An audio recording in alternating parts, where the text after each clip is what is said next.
So, let me get this straight. Target quietly rolled back its DEI initiatives, and now they are getting sued by their own investors. Yes, yes. So let's talk about this.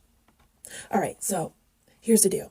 The city of Riviera Beach Police Pension Fund is suing Target, claiming that the company misled the investors about the risk its diversity, equity, and inclusion initiatives translated to, meaning they are saying, hey, I thought this was just going to be just a removal, right?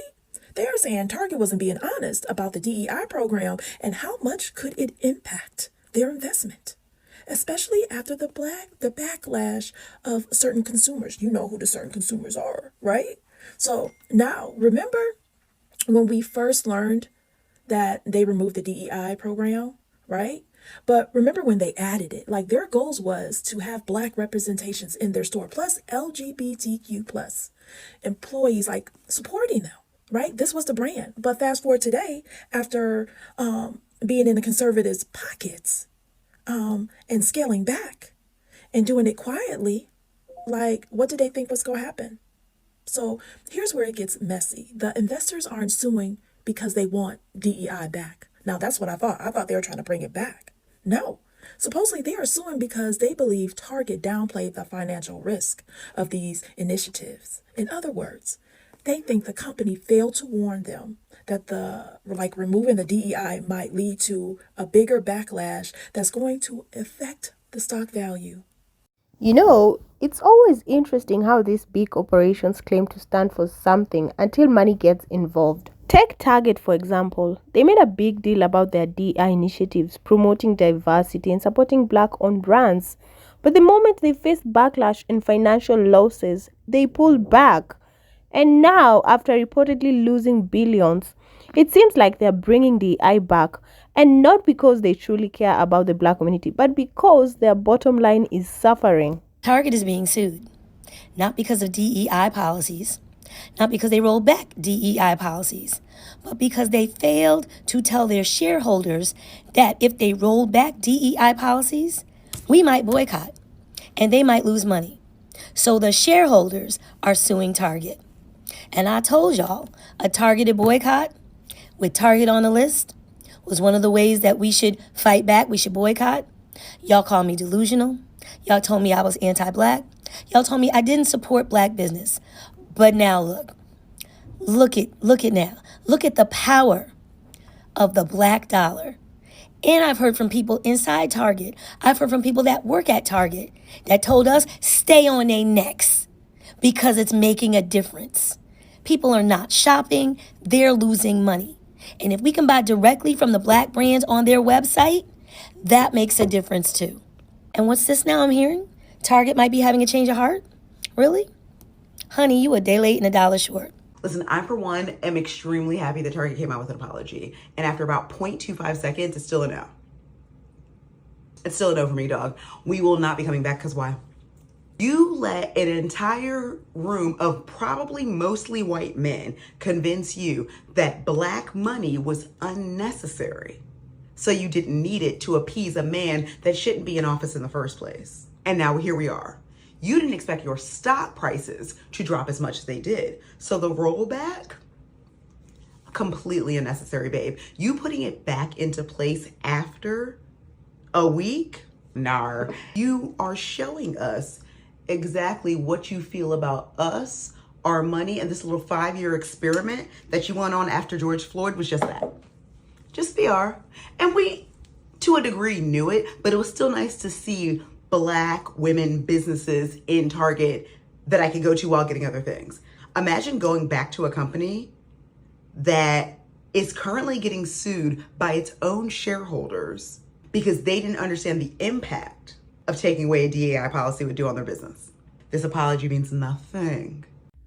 The Target DEI lawsuit situation needs to be cleared up. Okay, a lot of people are jumping online saying, this is what happens when you roll back DEI policies and, the minority community stops spending their dollars and hit them in the pocket and the investors are going to be mad, your stocks are going to tumble, yada, yada. Yes, all of that is true. However, this is not new, right? So this happened also like a couple years back. There was a big pride campaign, if you guys remember, and there was a lot of backlash that happened. And the problem is with Target, it's like you're damned if you do and you're damned if you don't, right? If they, really support their DEI policies and they make sure that they bring awareness and brands and things like that, they're going to upset the right. Right? And then if you don't do these things, they're going to upset the left, right? So that's one of the downsides of being, big corporate, is that you can't make everybody happy. So they decided to move forward with their DEI policies, and they did experience a lot of backlash. Their stocks tumbled, things were pulled from the shelves. And then fast forward till now, Donald Trump gets into office, he announces, his position on DEI policies and things like that. And, a lot of these companies started following suit, pulling back their DEI policies for one reason or another. So the lawsuit, okay, to clear that up, it's not because we're upset that you pulled back your DEI policies, right? We're upset that you're not supporting certain groups of people. That's not what the lawsuit's about. The lawsuit is about money, okay? The lawsuit is about risk. It's about Target not telling their investors the true risks associated with the DEI policies that they put into place, right? Meaning, hey, this is going to make you a lot of money, right? We're going to support a lot of groups. It's going to be awesome. Our world is going to love us. Wonderful. Stocks go up. Everybody buys, right? So now they're buying all of this stock at these really high inflated prices. And then what happens is, what Target didn't disclose, apparently, was that there was going to possibly be backlash from like half of our customer base. We didn't talk about that part. And then the backlash happened. The investors were mad. And they're like, wait a minute, because now the stocks are plummeting. I'm losing money. Hence the lawsuit. Okay, so this was about Target not disclosing, right, the full picture around their DEI policies and what it would mean to implement those policies, good and bad. Give the whole story. So this is why they're being sued, stating that they were misled into buying stocks at inflated prices without realizing the impact of what would happen if those policies were suddenly taken away. Now, let's talk about what's really going on here. So, from the outside looking in, it seems like Target initially embraced DEI to appeal to a broader customer base and position themselves as a progressive brand. But once conservative boycotts and stockholder pressure kicked in, they allegedly panicked and started scaling back their commitments. That's what led to the backlash from Black business owners and consumers who felt abandoned. And now, after seeing financial losses, it looks like they're trying to quietly walk things back. Almost as if diversity was only good for business when it was profitable. And let's not forget, Target is also facing a lawsuit from its own shareholders who claim the company misled them about the risk of pushing DEI. But let's be honest, corporate America has been rolling out diversity programs for years now, so it's hard to believe that investors were completely blindsided. And what this really looks like is that as soon as the boycotts and stock dips started affecting their pockets, some of these shareholders wanted a scapegoat. But here is the bigger issue. This situation just proves that Black-owned businesses relying on these major corporations are in a vulnerable position, because if a company like Target can shift gears this quickly, it shows their commitment was never truly solid.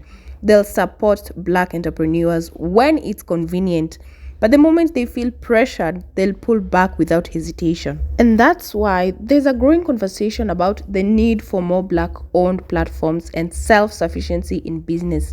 Because when these big corporations make decisions based on profit rather than principles, it's the smaller brands that end up suffering the most. So what do you think about the whole situation? Let me know your thoughts in the comments below. And don't forget to like, share, and subscribe for more trending stories. And I'll catch you in the next one. Bye.